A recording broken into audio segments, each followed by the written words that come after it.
Bom, bora lá, pessoal. Muito bom dia a todos. Max Braga por aqui, assessor de investimentos, canal de notícias para os meus clientes da assessoria, aberto a todos no YouTube. Hoje, dia 28/7/2026, e já sabe, né? Se alguma dessas informações for relevante para o seu dia, considere-se inscrever-se no canal. Bom, vamos aos fatos. Segunda-feira, ontem, né, a agenda econômica ela apresentou sinais moderados de desaceleração. Tá? Então a gente viu alguns dados que estávamos aguardando. Na zona do euro, por exemplo, empresas do setor não financeiros, né, cresceram 4% em julho, repetindo basicamente a mesma variação anterior. E o crédito por lá também aumentou 3%.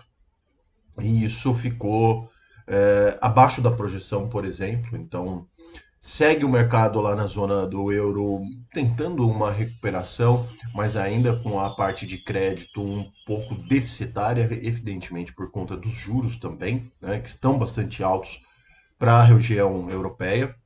No Brasil, o índice de confiança da FGV, Fundação Getúlio Vargas, recuou, né, um leve recuo de 88,7 para 88,3, mas sim, esse é um nível que permanece, né, no caso, compatível com uma percepção de cautela das famílias. Tá? Então isso é importante destacar, né? Estamos aí com uma, as famílias estão com muita dificuldade. E nos Estados Unidos os bens duráveis aumentaram 0,3% em julho, que ficou bastante abaixo da expectativa de 1,6. Então, teve também alguns outros itens lá nos Estados Unidos que podem, talvez, né, influenciar a decisão de juros dessa quarta-feira por lá. Já falei sobre isso ontem, a gente fala um pouquinho mais aqui na frente. Os mercados acionários, então, fecharam da seguinte forma ontem. O Ibovespa ele acabou acompanhando o bom humor do dia de ontem, como eu esperava que fosse, né, por conta dos indicadores de abertura. Pregão fechou aos 175.334 pontos, com 0,74% de valorização. Lá em Nova York, por exemplo, o Dow Jones avançou 0,51 e o S&P 500 teve uma estabilidade de 0,2. A Nasdaq recuou um pouquinho por lá, 0,18, tá? O mercado de commodities também, o petróleo teve uma boa queda com a pausa aí nos conflitos, né? Bom, terça-feira a agenda doméstica concentra algumas atenções. O Banco Central divulgará o resultado das transações correntes de julho, esse é um número importante de junho, perdão. E enquanto o IBGE, sim, o IBGE, apresentará os números do IPCA 15. Esse ainda não mudaram a métrica, né? Vamos analisar então a trajetória da prévia da inflação. O IPCA 15 é uma prévia da inflação para ver o número cheio depois, tá? Vou compartilhar aqui com vocês como foi o dia da bolsa ontem, só para a gente manter aqui o nosso rito matinal. Então, ontem tivemos uma abertura, ficou um pouco mais volátil no começo da sessão, mas depois caminhou um pouquinho mais para alta, né, no caso, e acabou perdendo força um pouquinho aqui no aftermarket, né, que é após o encerramento da bolsa, enfim, das negociações normais, né, e as maiores altas e maiores quedas estão na tela para a conferência de todos. Bom, voltando então para frente dos dados, como operam os mercados hoje, agora no período da manhã? Deixa eu já preparando as outras telas aqui. Os índices futuros e mercados abertos ou fechados também estão mistos, mais com um viés positivo, tá? É, a piora no desempenho, né, de fabricantes de semicondutores ofuscou aí, né, na verdade, o alívio que foi dado em outros setores, por exemplo, como queda do preço de petróleo, Tesouro Americano também, que as taxas cederam um pouquinho. Acabou refletindo que o setor de chips ele tem preocupações crescentes contra quem? A China, né?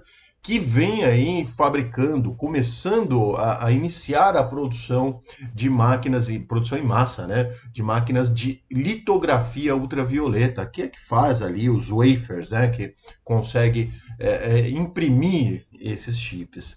Então isso vem colocando aí as outras empresas em alerta. E a crescente, né, crescente gasto de infraestrutura, de expansão de infraestrutura em relação à inteligência artificial. É essa a questão do momento e a gente vai ouvir falar sobre isso ainda há muito tempo, tá, pessoal? Bom, taxa de juros também para os Estados Unidos é amanhã a decisão do Fed, né? Lá terá a reunião. Indica que manterá, mas existem algumas precificações de aumento de 0,25%. A conferir. Eu acredito que deve manter, tá? É só a minha opinião, ok? Dow Jones Futuro 0,16, S&P Futuro 0,09, Nasdaq Futuro 0,70, o único no positivo Dow Jones, os outros dois no negativo. Europa, os mercados fecharam em alta, fecharam não, operam, né, em alta generalizada, contrariam inclusive a tendência asiática, que está meio misto ali, e os investidores aguardando ali a divulgação da confiança do consumidor na França, tá? Tudo no positivo. Estoque 600 0,07, Alemanha 0,32, Reino Unido 0,02, CAC na França 0,16, perdão, tem um campinho aqui no negativo, mas quase no 0 a 0 também. Itália opera no negativo 0,03%. Ásia e Pacífico, esses mercados sim, fecharam ali mais mistos, pressionado pelas ações de semicondutores, né? A concorrência chinesa, né? O avanço da concorrência chinesa é a nova dúvida no mercado de inteligência artificial, IA e afins. E vamos aos números. Xangai 1,16, Japão 3,95, essas duas no campo positivo, negativo, bastante negativo, inclusive Japão. Hong Kong 0,41, Índia 0,03 e Austrália 0,60 operaram no campo positivo. Já as commodities, então, o petróleo amplia baixas, né, amplia perdas, após as pausas nos conflitos entre Irã e Estados Unidos, o que aumentou ali a esperança. Não vou nem falar mais assim, porque é a esperança, né? E as cotações de minério de ferro lá na China caíram pela terceira sessão seguida. Por lá tem restrição de fabricação imposta pelo governo de lá, né, o Partido Comunista Chinês, e também as siderúrgicas acabam entrando em manutenção após as restrições de produção, já aproveitam ali, vamos fazer manutenção. Petróleo Brent, então, 3,81 de queda nesse momento, 85 dólares e 55 centavos o barril, e o minério de ferro 0,20% de queda lá no porto de Dalian, tá? Para finalizar aqui os dados, pessoal, vamos lá, compartilhando então. VIX subiu, né? O que é contraditório, mas sim, o VIX subiu 2,20%, na casa dos 19, bastante alto, tá? O índice do medo, que mede a volatilidade dos mercados.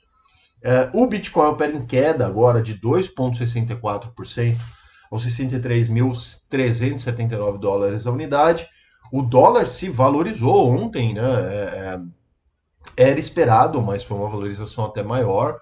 5,11, né? R$ 5,11, continua com uma valorização agora de 0,64. O índice do dólar, o DXY, está meio no 0 a 0, mas 0,04 no positivo. Então, pode ser que o dólar continue se apreciando.